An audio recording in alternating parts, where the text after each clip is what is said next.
नमस्कार।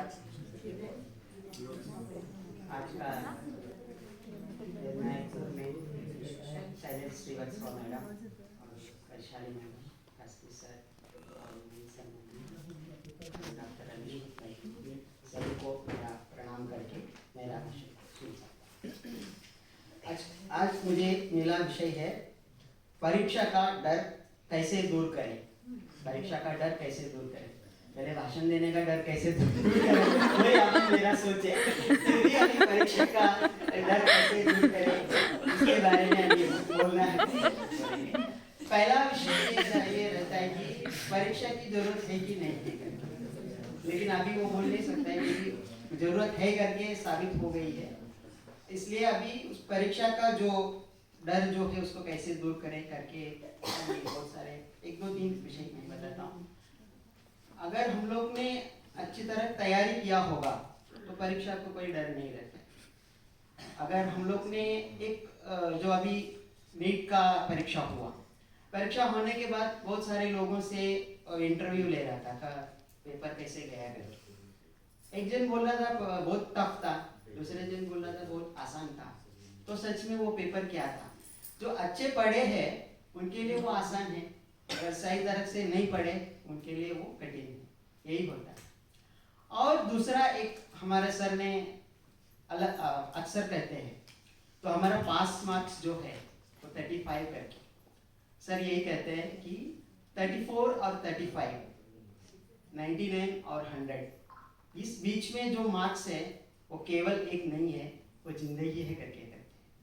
क्योंकि अगर कोई एक 34 मार्क्स लिया, फेल हो गया, कई लोगों को क्या करता है आगे पढ़ाई को बंद करवा देता है, सीधा जो कारखाना में किधर काम पे भेज देते हैं।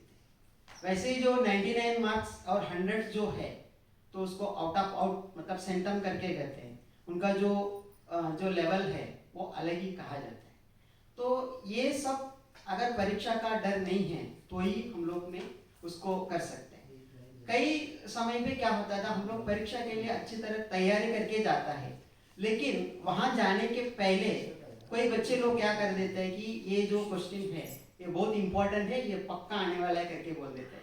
हम जो तब तक पढ़े हैं सब भूल जाते हैं, वही क्वेश्चंस को पढ़ने को कोशिश करते हैं, तो बाद में जो पढ़ा वो भी नहीं लिख पाते और जो उन्होंने बोला वो भी नहीं आता है।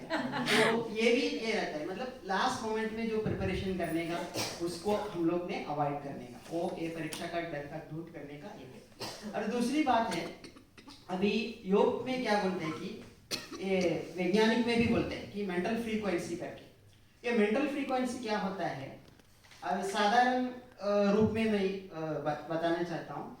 हम लोग ने घर पे कुछ काम कर रहे, काम करते वक्त कुछ एक कलम है, वो कलम को बच्चे आके बार बार मांग रहे हैं। हम लोग वो कलम को क्या करते हैं, ये बहुत बहुमूल्य है, इसलिए हम लोग ने बच्चे ने इसको खराब नहीं करने का करके निकाल के अलमीरा के ऊपर रख देते हैं। फिर उनको दूसरा कुछ तो दे के संभाल लेते हैं।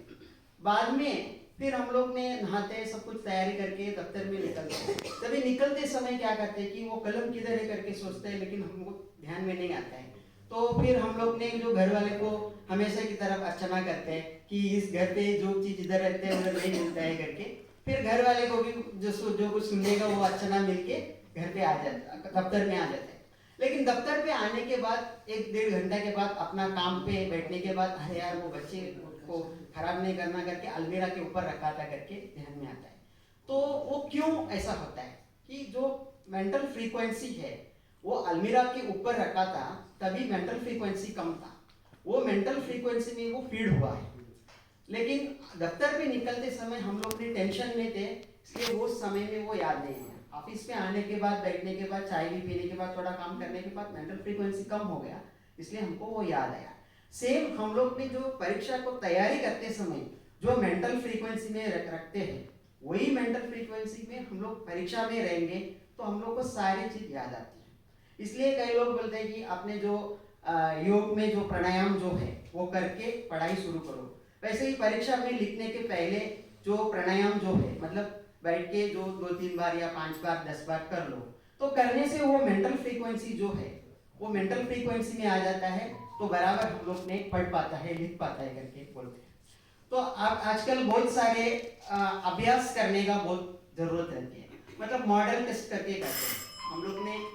मेरे को भी टेस्ट का हो गया लगता है परीक्षा। तो वो टेस्ट जो है हम लोग को क्या करता है जी, नॉर्मली जो है क्वार्टरली, ऑफरली और जो परीक्षा रहते हैं, लेकिन बोर्ड एग्जाम रहता है उसके पहले हम लोग को क्या करते हैं, फर्स्ट रिवीजन, सेकंड रिवीजन, ऐसे बहुत सारे टेस्ट देते हैं। वो सारे टेस्ट हम लोग ने लिखने के बाद क्या हो जाता है कि एग्जाम एक मामूली बात है, वो कुछ बड़ी बात नहीं है, ऐसा हम लोग को समझने में आ जाता है। तो हम लोग वो आराम से कर लेते हैं। तो यही परीक्षा का डर का दूर करने का मेरा विषय है।